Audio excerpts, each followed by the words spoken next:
ನಮಸ್ಕಾರ. ವಿಶೇಷ ಕಾರ್ಯಕ್ರಮಕ್ಕೆ ಸ್ವಾಗತ. ನಾನು ಸುಧಾ ಕಬ್ಡ. ರಾಜ್ಯ ರಾಜಕಾರಣದಲ್ಲಿ ಸಿಎಂ ಬದಲಾವಣೆ ಚರ್ಚೆ ಆಗ್ತಾ ಇರುವಾಗಲೇ ಡಿಸಿಎಂ ಡಿಕೆ ಶಿವಕುಮಾರ್ ನೀಡಿರುವ ಹೇಳಿಕೆ ಹಲವು ಊಹಾಪೋಹಗಳಿಗೆ ಕಾರಣವಾಗಿದೆ. ಕಾರಣ ಈಗಾಗಲೇ ಈ ನವೆಂಬರ್ ಕ್ರಾಂತಿ ಅನ್ನುವಂಥ ಒಂದು ಚರ್ಚೆ ಏನು ನಡೀತಾ ಇದೆ, ಈ ಚರ್ಚೆಯ ಬೆನ್ನಲ್ಲೇ ಒಂದು ಕಡೆ ಸಿದ್ದರಾಮಯ್ಯನವರ ಒಂದು ಪರವಾಗಿರುವಂಥ ಶಾಸಕರ ಸಂಖ್ಯೆಯೇ ಜಾಸ್ತಿಯಾಗಿದೆ.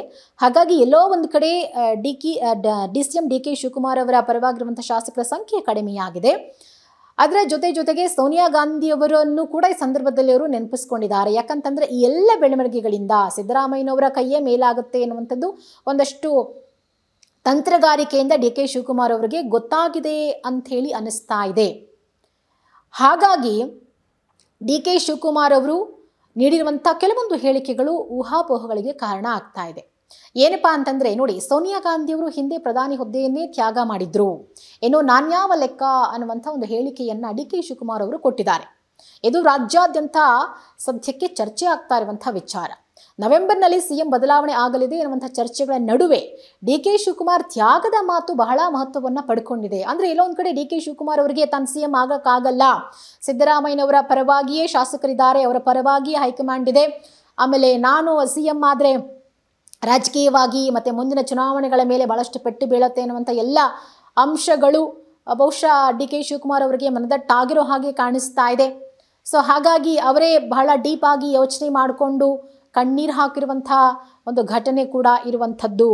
ಸಿಎಂ ಹುದ್ದೆ ಮೇಲೆ ಕಣ್ಣಿಟ್ಟಿದ್ರು ಡಿ ಕೆ ಶಿವಕುಮಾರ್.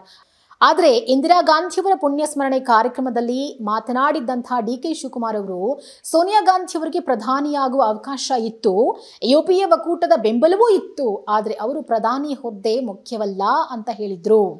ಆರ್ಥಿಕ ತಜ್ಞ ಮನಮೋಹನ್ ಸಿಂಗ್ ಅವರಿಗೆ ಪ್ರಧಾನಿ ಹುದ್ದೆಯನ್ನ ಬಿಟ್ಟುಕೊಟ್ರು. ಈ ದೇಶಕ್ಕೆ ಗಾಂಧಿ ಕುಟುಂಬದ ಕೊಡುಗೆ ಬಹಳ ದೊಡ್ಡದು ಅಂತೇಳಿ ಹೇಳಿದ್ರು. ಅಧಿಕಾರ ಹಂಚಿಕೆ ಚರ್ಚೆಗಳ ಬೆನ್ನಲ್ಲೇ ಡಿಕೆಶಿ ಅವರ ಇಂಥದ್ದೊಂದು ಹೇಳಿಕೆ ಕೊಟ್ಟಿರುವಂಥದ್ದು ಬಹಳ ಚರ್ಚೆಗೆ ಕಾರಣ ಆಗ್ತಾ ಇದೆ. ಹೈಕಮಾಂಡ್ನಿಂದ ಈ ಬಗ್ಗೆ ಸೂಚನೆ ಬಂದಿರಬಹುದೇ, ಅಥವಾ ಪರೋಕ್ಷವಾಗಿ ಈ ಅವಧಿಯಲ್ಲಿ ಸಿಎಂ ಹುದ್ದೆಯ ಕನಸನ್ನು ಕೈಬಿಟ್ಟಿದ್ದಾರಾ ಡಿ ಕೆ ಶಿವಕುಮಾರ್ ಅನ್ನುವಂಥ ಪ್ರಶ್ನೆ ಕೂಡ ಇಲ್ಲಿ ಹುಟ್ಕೊಂಡಿದೆ. ಸೊ ಹೀಗಾಗಿ ಏನಾಗಬಹುದು, ಈ ಒಂದು ನವೆಂಬರ್ ಕ್ರಾಂತಿ ಅನ್ನುವಂಥದ್ದು ನಡೆಯುತ್ತಾ, ಡಿ ಕೆ ಶಿವಕುಮಾರ್ ಸಿಎಂ ಆಗ್ತಾರಾ ಅಥವಾ ಸಿದ್ದರಾಮಯ್ಯನವರೇ 5 ವರ್ಷಗಳ ಕಾಲ ಕಂಟಿನ್ಯೂ ಆಗ್ತಾರಾ ಅನ್ನೋದನ್ನ ಕಾದು ನೋಡೋಣ.